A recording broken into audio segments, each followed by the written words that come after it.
দ্বাদশ শ্রেণীর প্রতিটি ছাত্রছাত্রীকে স্বাগত। তোমাদের সামনে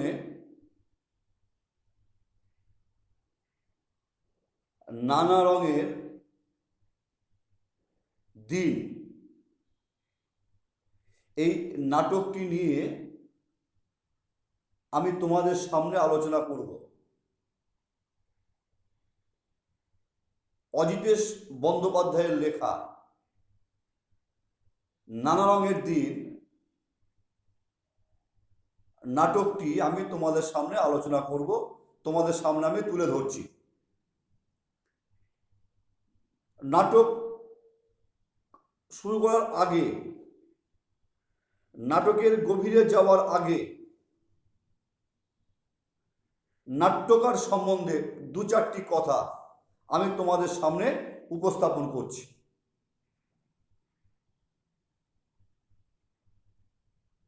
অজিতেশ বন্দ্যোপাধ্যায় ছিলেন বাংলা নাট্য সাহিত্য ও নাট্যমঞ্চের এক স্মরণীয় প্রতিভার অধিকারী। তিনি ছিলেন ভিন্ন ধারার থিয়েটার আন্দোলনের পথ প্রদর্শক। তিনি বাংলা নাট্য আন্দোলনের ভিন্ন ধারার থিয়েটার আন্দোলনের পথ প্রদর্শক ছিলেন। তিনি ছিলেন একাধারে অভিনেতা, তিনি ছিলেন নাট্য পরিচালক, তিনি ছিলেন নাট্য রচয়িতা, নাট্য সমালোচক, গীতিকার ও সুরকার, এবং তিনি চলচ্চিত্র অভিনেতাও ছিলেন।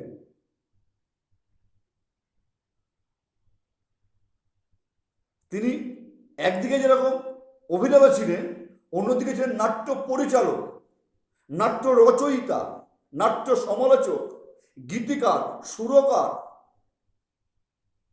এবং সফল চলচ্চিত্র অভিনেতা ছিলেন।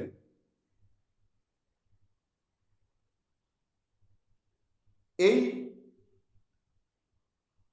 মহান লোকটি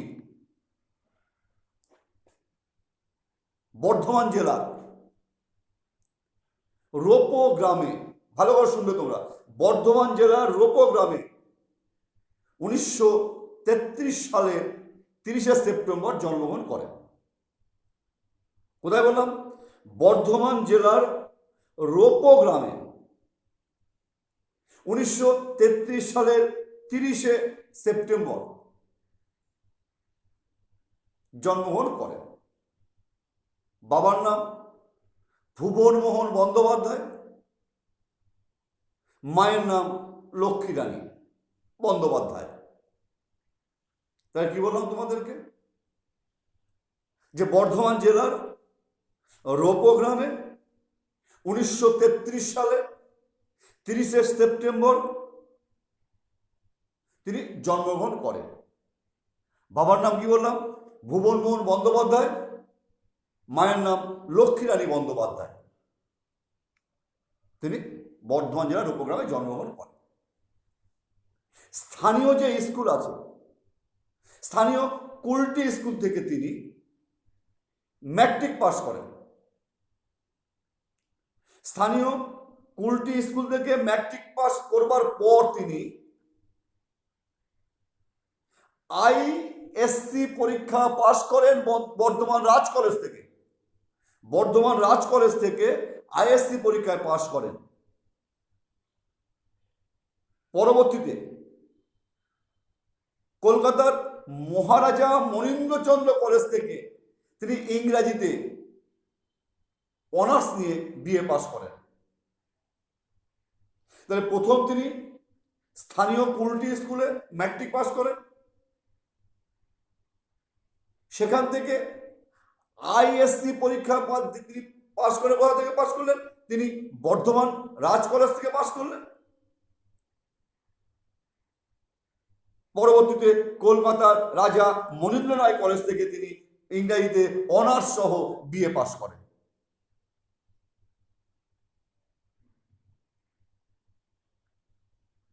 তিনি ম্যাট্রিক পাশ করেছিলেন কোথা থেকে? গ্রামের স্কুল থেকে, স্থানীয় স্কুল থেকে তিনি পাশ করলেন। তিনি আইএসসি পরীক্ষা কোথা থেকে পাশ করলেন? তিনি আইএসসি পরীক্ষা পাশ করলেন বর্ধমানের রাজ কলেজ থেকে। পরবর্তীকালে কলকাতার রাজা মনীন্দ্র রায় কলেজ থেকে ইংরাজিতে অনার্স সহ তিনি বিএ পাস করেন।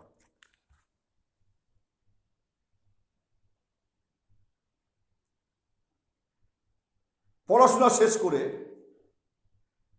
তিনি পেশা হিসাবে শিক্ষকতাকে বেছে নিয়েছিলেন। প্রথমে তিনি কলকাতার বা দমদমের মতিলাল বিদ্যায়তনে তিনি শিক্ষকতা করেন। সেখানে কিছুকাল শিক্ষকতা করবার পর সেখান থেকে তিনি বাগুইহাটির হিন্দু বিদ্যাপীঠে যোগ দেন। তাহলে প্রথম জীবনে তিনি শিক্ষকতা পেশাকে বেছে নিয়েছিলেন। প্রথমে দমদমের মতিঝিল বিদ্যায়তনে তিনি যোগ দেন। সেখানে কিছুকাল শিক্ষকতা করবার পর সেখান থেকে বাগুইহাটি হিন্দু বিদ্যাপীঠে তিনি শিক্ষকতা করেন।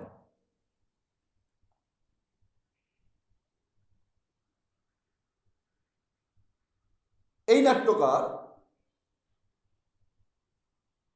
যখন মামার বাড়িতে ছিলেন, তাদের মামার বাড়িতে যাত্রার প্রচলন ছিল,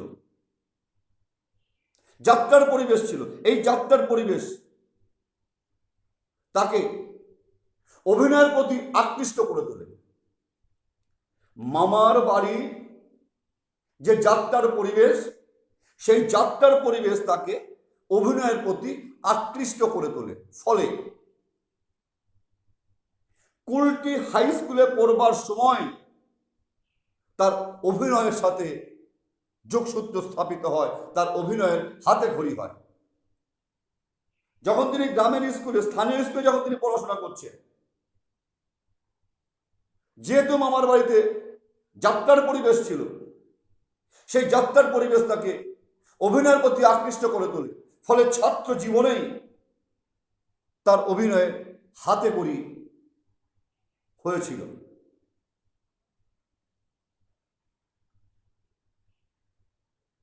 সেই সময় ভারতবর্ষ পরাধীন,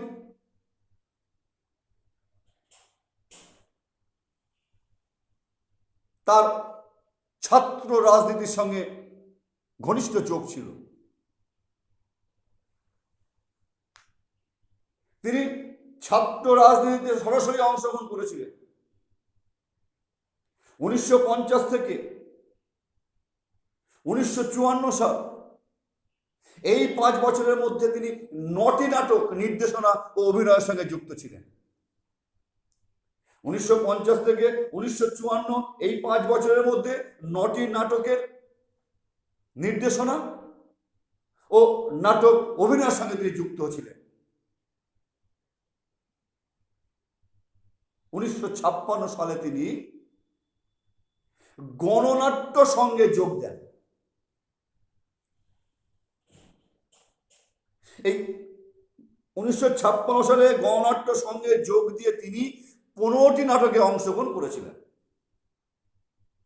তাহলে আগে কটা হলো? আগে 9টা। 1950 থেকে 1954 এই 5 বছরের মধ্যে 9টি নাটকের নির্দেশনা ও অভিনয়ের সঙ্গে যুক্ত ছিলেন। 1956 সালে গণনাট্যে যোগদানের পরে ওই সময়ের মধ্যে তিনি 15টি নাটকে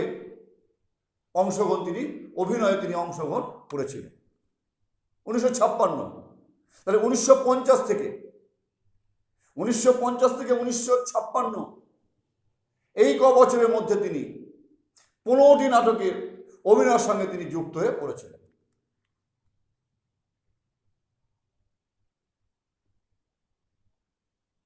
গণনাট্যের সঙ্গে যোগ দিয়ে তিনি কটা নাটক করলেন? 15টা নাটক করলেন। 1960 সালে গণনাট্য থেকে বেরিয়ে আসলেন, সৌম্য মিত্রের হাত ধরে বেরিয়ে আসলেন। মতানৈক্যের কারণে বেরিয়ে এসে তারা নান্দিকার নামে একটি যাত্রাদল গঠন করলেন বা নান্দিকার প্রতিষ্ঠা করলেন। এই নাট্যগোষ্ঠীর 34টি নাটকে তিনি নাট্য রূপান্তর, নাট্য নির্দেশনা ও অভিনয় সূত্রে বিশেষ ভূমিকা গ্রহণ করেছিলেন। তাহলে সৌম্য মিত্রের উদ্যোগে প্রভাবিত হয়ে নান্দিকার প্রতিষ্ঠার মধ্য দিয়ে সেই নাট্যগোষ্ঠী 34টি নাটক মঞ্চস্থ করে এবং সেই 34টি নাটকে বিভিন্ন ক্ষেত্রে তিনি বিশেষ ভূমিকা গ্রহণ করেছিলেন। এই নাটকগুলির মধ্যে উল্লেখযোগ্য কয়েকটি নাটকের নাম হচ্ছে 4 অধ্যায়, নানা রঙের দিন, নটি বিনোদিনী, নাট্যকারের সন্ধানে 6টি চরিত্র। এই নাটকগুলি বিভিন্ন ক্ষেত্রে তিনি সক্রিয় অংশগ্রহণ করেছিলেন।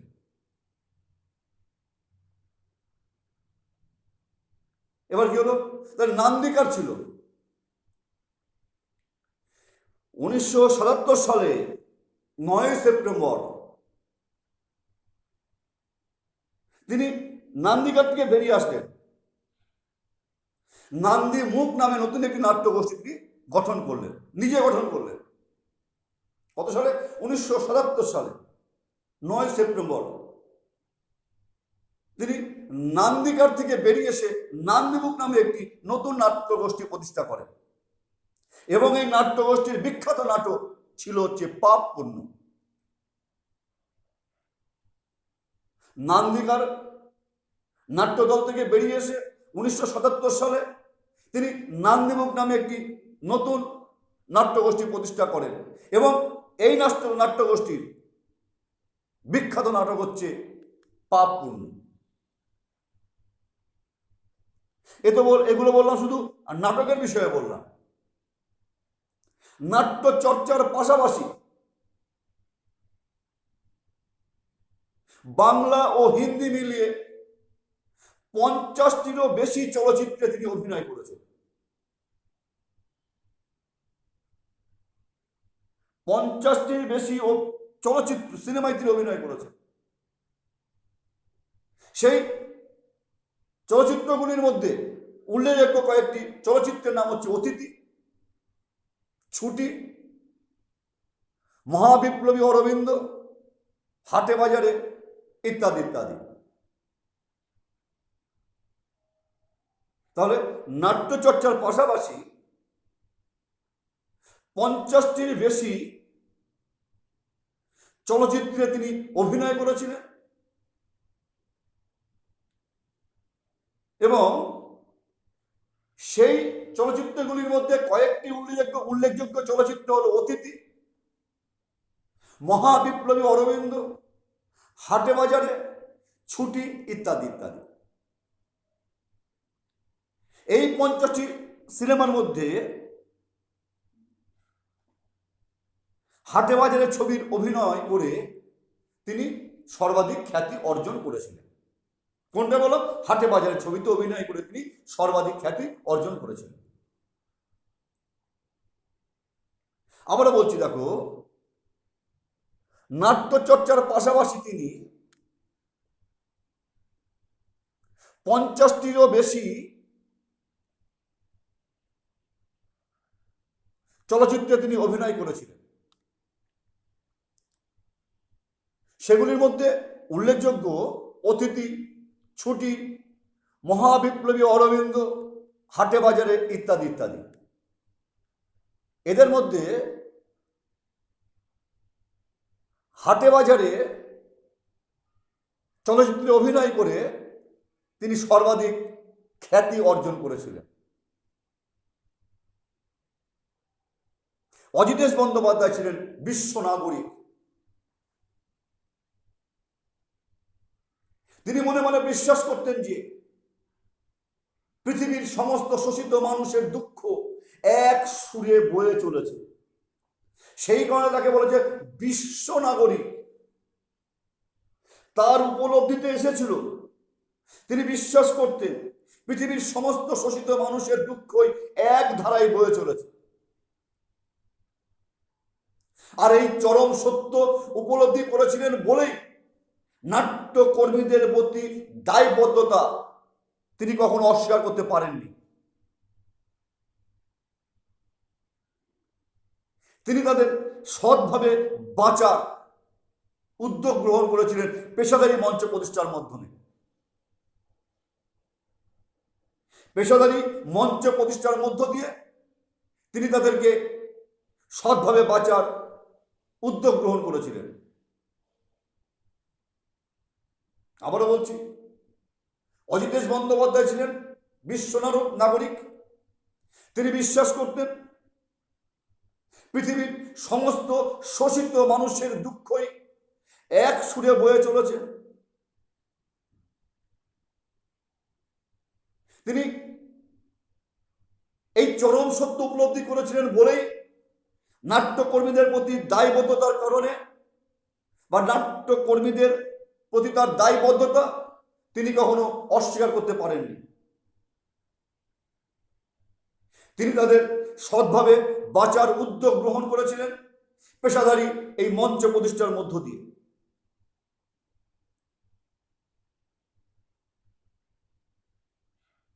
তিনি মাত্র 50 বছর বয়সে সকলকে কাঁদিয়ে, মাত্র 50 বছর বয়সে 1983 সালের 14ই অক্টোবর 1983 সালের 14ই অক্টোবর সকলকে কাঁদিয়ে মাত্র 50 বছর বয়সে তিনি পরলোক গমন করেন, তিনি মারা যান। আবারও বলছি শুনুন যে 1983 সালের 14ই অক্টোবর মাত্র 50 বছর বয়সে তিনি মারা যান। তার মৃত্যুতে বাংলার নাট্য জগতে প্রভূত ক্ষতি সাধিত হয়েছে। তিনি বাংলা নাট্য জগতের ইতিহাসে চিরস্মরণীয় হয়ে থাকবেন। বাংলার নাট্য জগৎ তাকে কোনোদিন ভুলতে পারবে না। এবার আমরা আমাদের যে মূল নাটক, সেই নাটকের আমরা শুরু করব। আমাদের আলোচ্য নাটকটি হচ্ছে নানা রঙের দিন। তোমরা হয়তো এতদিন পড়েছো বা জানো বা শুনেছো, বিখ্যাত রুশ নাট্যকার আস্তন চেখভের দ্য সোয়ান সং এর বাংলা রূপান্তর হলো নানা রঙের দিন। আবার বলছি, মহান রুশ নাট্যকার আস্তিন চেখভের দ্য সোয়ান সং নাটকের বাংলা নাট্য রূপান্তর হলো নানা রঙের দিন। চেখভ 1887 সালে ভাসিলি ও ইভানিস নামের দুটো চরিত্র নিয়ে মূল নাটকটি তিনি লিখেছিলেন। আর অজিতেশ বন্দ্যোপাধ্যায় লিখলেন 1961 সালে রজনীকান্ত ও কালীনাথ এই দুটি চরিত্র নিয়ে। এই নাটকটি নান্দিকার নাট্যগোষ্ঠী প্রথম মঞ্চস্থ করেছিল। কি বললাম, এই নানা রঙের দিন নাটকটি নান্দিকার নাট্যগোষ্ঠী প্রথম মঞ্চস্থ করেছিল। অজিতেশ বন্দ্যোপাধ্যায় নান্দিকার নাট্যগোষ্ঠী ছেড়ে যখন তিনি নান্দিমুখ নামে নতুন নাট্যগোষ্ঠী গঠন করলেন, তখন দল হিসাবে নান্দিমুখ প্রথম মঞ্চস্থ করে নানা রঙের দিন নাটকটি। তার নান্দিমুখ নাট্য দলের প্রথম মঞ্চস্থ নাটক হচ্ছে নানা রঙের দিন। এটি একটি একাঙ্ক নাটক, একটি অঙ্ক বিশিষ্ট নাটক। এই নাটকের দুটো চরিত্র আছে, রজনীকান্ত ও কালীনাথ।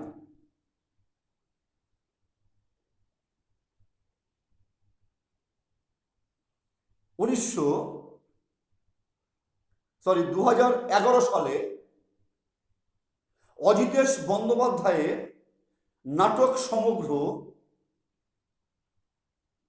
প্রতিবাস প্রকাশন সংস্থা থেকে প্রকাশিত হয়। প্রতিবাস প্রকাশনা থেকে প্রকাশিত হয় অজিতেশ বন্দ্যোপাধ্যায়ের নাটক সমগ্র। সেই নাটক সমগ্র গ্রন্থে নানা রঙের দিন নাটকটি স্থান পেয়েছে, বা আমরা বলতে পারি অজিতেশ বন্দ্যোপাধ্যায়ের নাটক সমগ্র থেকে এই নানা রঙের দিন নাটকটি নেওয়া হয়েছে। তাহলে এটাই কটা চরিত্র, দুটো চরিত্র, এটি একটি একাঙ্ক নাটক। এই নাটকের মধ্য দিয়ে একজন শিল্পীর হতাশা, বেদনা, দুঃখ, তার ফেলে আসা নানা রঙের দিনগুলি, তার ফেলে আসা নানা রকম স্মৃতি, এবং স্মৃতি রোমন্থন করতে গিয়ে তার যে ব্যথা, বেদনা, কষ্ট, নাট্যকার রজনীকান্ত চরিত্রের মধ্য দিয়ে সেটা আমাদের সামনে তুলে ধরেছে। আগামী দিন আমি নাটকটা তোমাদেরকে পড়াবো। আজ আমি লেখক পরিচিতি দিয়ে আমি আজকে শেষ করলাম। পরের দিন আমি নাটকটি তোমাদের সামনে পড়াবো, আলোচনা করব। তোমরা সকলে ভালো থেকো, তোমরা সকলে সুস্থ থেকো, তোমরা মন দিয়ে পড়াশোনা করো, ঘরে থেকো। দেখা হবে পরের ক্লাসে। ধন্যবাদ।